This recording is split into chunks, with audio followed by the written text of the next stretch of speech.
So welcome back to another Duel Links video. If you didn't see in the maintenance tab, we have a brand new level cap increase for Arc 5 world, going to 35, which is much appreciated given the Zexal took like a year to get its first one, so this is very good. Now, this is all because we're getting a brand new box in Duel Links, talked about it earlier today, that is very much Arc 5 themed. Literally every Arc 5 deck getting support apart from Melodious, which sucks. So let's dive in, and we'll start with Yuzu first of all. First of all, she gets a 35 or 33 SRUR ticket.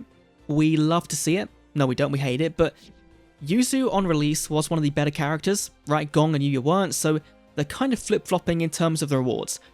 Then, at 35, we get Gale and Duo. Not a second Ostinato that could have been way better, but this was a some okay card in TCG back in the day. Control by battle, and it can be used as 2 tributes for summon of a fairy, so you can summon Master Hyperion, I guess, if you want to summon that with 2 tributes, but with 1. I guess that's kind of the play you do. I don't know. It is just a bit of a weak level up card compared to everyone else. So then we'll go to Silvio, who also shares the SRUR ticket, which is not great, but he does get a copy of Abyss Act Comic Relief, which I believe he had already, right? No, did he not? Is that brand new? Or is that brand new? Is that is brand new? Okay, fair enough. Comic Relief. You can target one Abyss Active Pendulum you control, one monster controls, and switch control of those targets, then destroy its cards. Okay, that could be pretty funny, given that deck does just spam them on board anyway. So you spam them on board, you play your spell card, you remove the ones you want to remove, then you yeet one. Fair enough. Normal effect. You take no bad damage from attacks involving this card. Well, that's fair enough. Once per turn in standby phase, give control of this card to your opponent. Once per turn in this control switches, the owner of this card destroys one set Biscuit spell trap card in their pendulum zone. Oh, okay. That's really good. And it's a scale 8, because it triggers the effect of your Abyss scripts on your field. Oh my god, that's so good. Then we'll go to Yuto, because Yuto is getting, of course, a brand new event coming in early May. We have another copy of the rank 2, which makes sense given the skill we're going to be getting is the rank 2 enhancing skill. And also, a new card, the Phantom Knights of Wrong Magnet Ring, which I believe was used in his duel with Yuya versus Serena and Ruri. So, one of my favorite duels in the show. When an opponent's monster lets an attack, negate it, then special this card as a monster with 0 attack and defense, and the following effect. During other player's turn, you can send this card and one face-up card you control to the graveyard to then draw 2 cards. That's fair enough. I don't think it's going to see play in the deck, but I think it's pretty good. I wonder if you would actually. I wonder if you would if you were trying to make a level 2 focus build, or like if you're playing a paleo deck, this might actually this will work in paleos because it's level 2. This might be a kind of a sleeper hit card unless I'm like missing it and it's actually really freaking insane. It might be a sleeper hit card.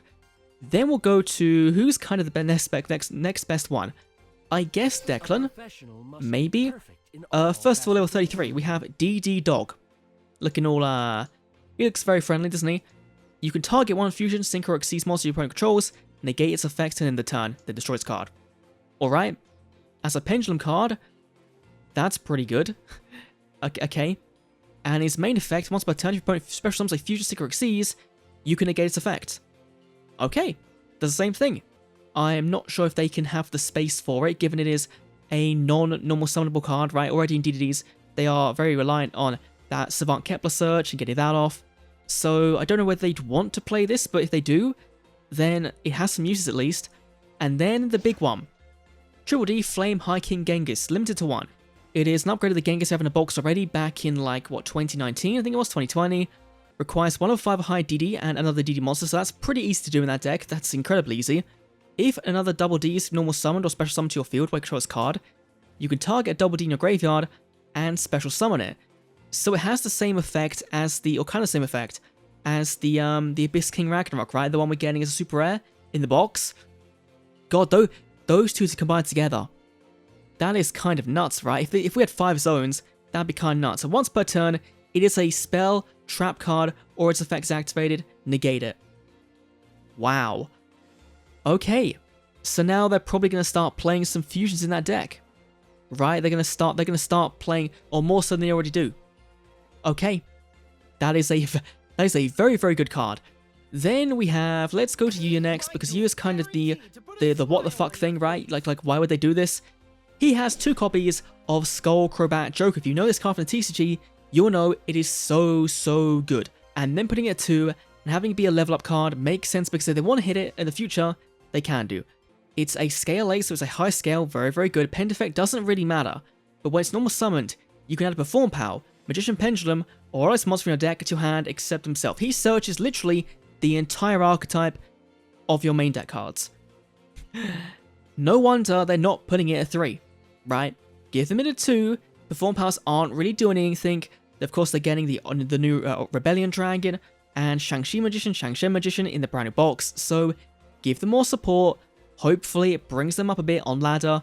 Very cool KONAMI. And finally, we have Gong Strong, who, first of all, we'll go to the Steam Train King. First of all, this is a new synchro boss with 4800 defense points, which you can attack with, of course, which is absolutely mind-boggling.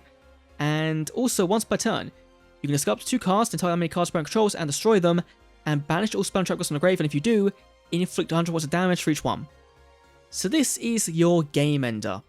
If you can summon this, then you do so. Will it see play over the level 10 in the box? I don't know. I think you'll still play both of them, but level 10 I think will be more prevalent because it's easy to summon, and I think that works out quite nicely in stealing an opponent's, like a trap card, right? Stealing that, then using it against them is really fun.